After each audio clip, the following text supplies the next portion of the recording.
Devido à sua dimensão, o tubo capilar deve ser protegido contra pequenas partículas metálicas que porventura possam se encontrar no interior do conjunto selado e que poderiam causar o entupimento do capilar.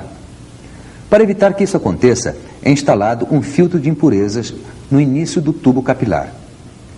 A este diagrama, assim montado, damos o nome de conjunto selado.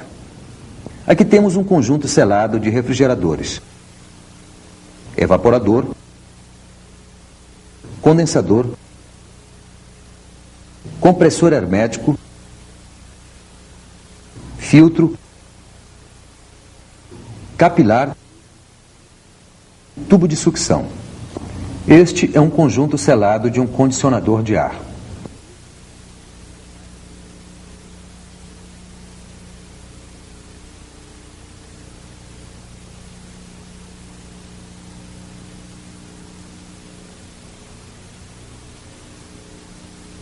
Evaporador,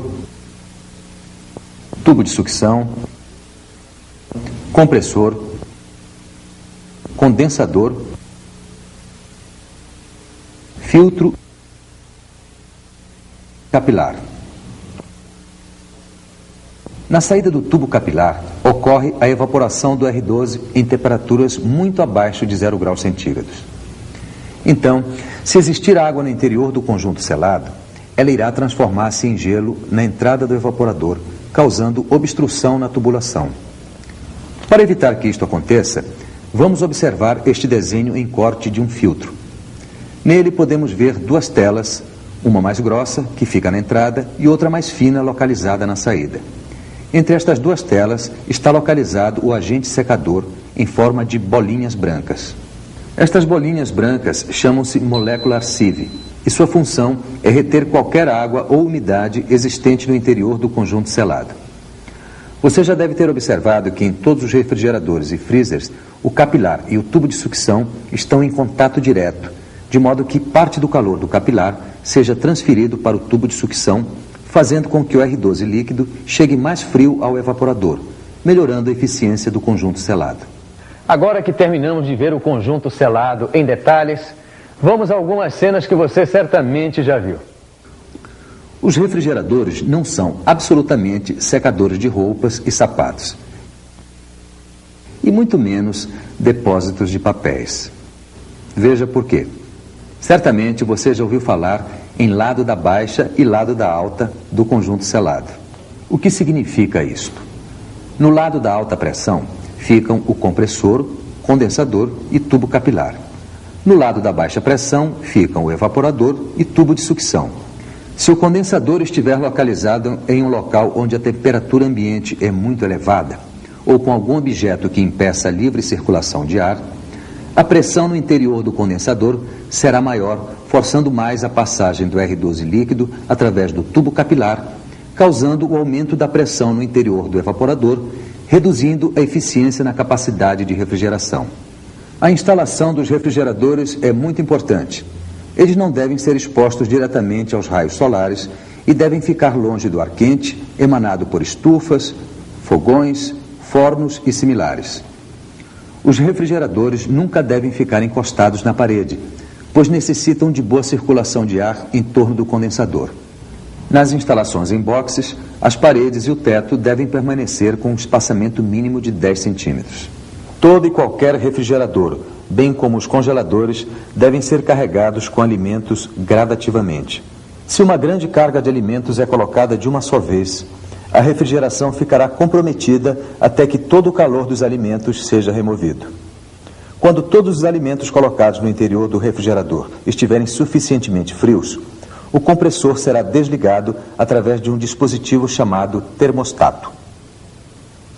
Vejamos agora como ele funciona. A queda de temperatura provocada pela evaporação do R12 faz com que o termostato interrompa a passagem da corrente elétrica, desligando o compressor.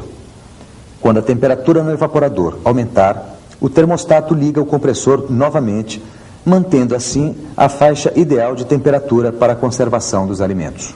A temperatura do compartimento refrigerador, segundo as normas internacionais, está na faixa de 0 a 7 graus centígrados positivos. No compartimento congelador de refrigeradores, a temperatura estará na faixa de 6 a 12 graus centígrados abaixo de zero.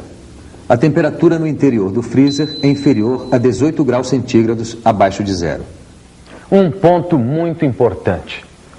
Muita atenção ao diagnosticar um defeito num refrigerador, principalmente se a sua suspeita for em relação ao conjunto selado, pois a substituição de qualquer dos seus componentes é trabalhosa e requer a utilização de soldagens com maçarico, bomba de vácuo para evacuar o sistema, cilindro de gás refrigerante para recarregar o conjunto selado, além do transporte do produto, já que este tipo de trabalho não deve ser realizado na casa do cliente.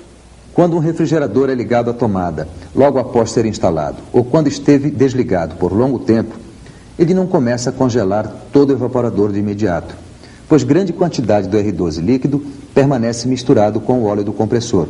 E quando o refrigerador é ligado, o gás refrigerante demora para separar-se do óleo e distribuir-se através do conjunto selado. Este fato é completamente normal. O conjunto selado demora cerca de 45 minutos para ficar balanceado. Após determinado tempo de funcionamento, o evaporador passa a congelar em toda a sua extensão. A partir deste momento, dizemos que o sistema está balanceado e quase todo o R12 líquido estará no evaporador. Quando o compressor é desligado através do termostato, as pressões do lado da alta e da baixa tendem a igualar-se.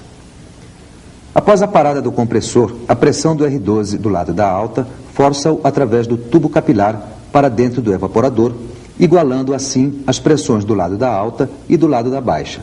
O R12 deve circular através do tubo capilar, agora sem o auxílio do compressor. Uma equalização completa demora cerca de 5 minutos. Portanto, quando o funcionamento do compressor é interrompido, devemos aguardar alguns instantes antes de religá-lo, pois, devido à pressão elevada na cabeça do pistão, o compressor pode não partir, provocando a abertura do protetor térmico. São 4 os defeitos que podem ocorrer no conjunto selado: vazamento, excesso de gás refrigerante, entupimento e compressor defeituoso. Estes 4 defeitos podem ser diagnosticados através de um ou mais dos seguintes sintomas: não gela, gela parcialmente, gela a linha de sucção ou o compressor não funciona. Para podermos explicar com maior clareza os possíveis defeitos que podem ocorrer no conjunto selado, utilizaremos novamente este esquema. Se ocorrer algum vazamento no conjunto selado, logicamente o gás refrigerante começará a vazar. Dependendo do tamanho do vazamento, o conjunto selado demorará mais ou menos tempo para ficar completamente sem gás refrigerante. Existem vazamentos tão pequenos que às vezes demora meses para que o conjunto selado fique totalmente sem gás. Quando o conjunto selado estiver com carga parcial de gás, o evaporador irá refrigerar apenas uma parte, devido a não existir líquido suficiente para preenchê-lo totalmente.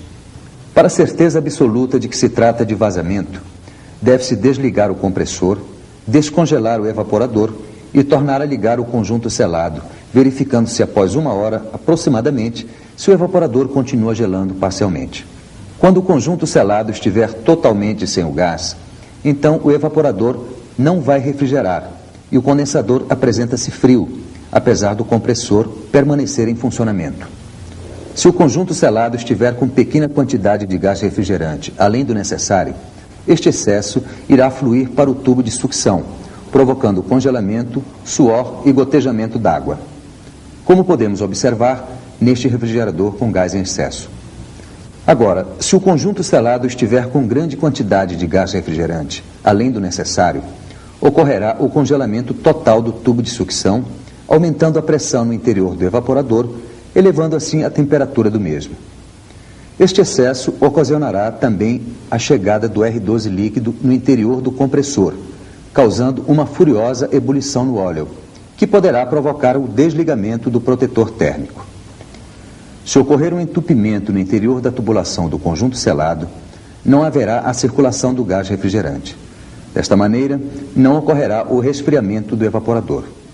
Agora, se a restrição não for total e sim parcial, será preciso considerar o local onde ocorre esta restrição. Se a restrição parcial for do lado da alta, então geralmente devido à diferença de pressão ocasionada pela restrição, ocorrerá o resfriamento próximo a esta restrição. Se a restrição parcial estiver no lado da baixa, então a pressão do evaporador será mais alta, provocando o aumento da sua temperatura. Uma restrição parcial no tubo capilar tem a mesma ação que aumentar o seu comprimento, fazendo com que o refrigerante fique muito frio no evaporador, porém só refrigera uma parte do mesmo. Às vezes este problema é confundido com vazamento de gás devido aos sintomas do defeito serem parecidos. Como falamos anteriormente, se existir umidade no interior do conjunto selado que não for absorvida pelo filtro secador, a mesma irá congelar na entrada do evaporador, provocando a restrição total na saída do tubo capilar. Desta forma, o evaporador deixa de refrigerar. Para ter certeza absoluta de que realmente a restrição na tubulação é causada por umidade, deve-se aplicar calor na entrada do evaporador com auxílio de um pano embebido em água quente. Com isso, o gelo interior da tubulação derreterá e o evaporador começará a resfriar. Se o compressor estiver funcionando, mas não estiver comprimindo, o gás refrigerante não circulará e o evaporador, obviamente, não vai refrigerar. Agora, se o compressor estiver com rendimento abaixo do normal, ele não conseguirá manter o diferencial de pressão necessário entre o lado da baixa e o lado da alta no conjunto selado. Neste caso, o evaporador ficará mais quente que o normal. E chegamos ao final deste programa de treinamento sobre os princípios de refrigeração.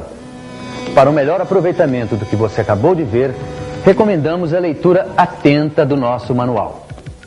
Em nome da White Westinghouse, nosso muito obrigado.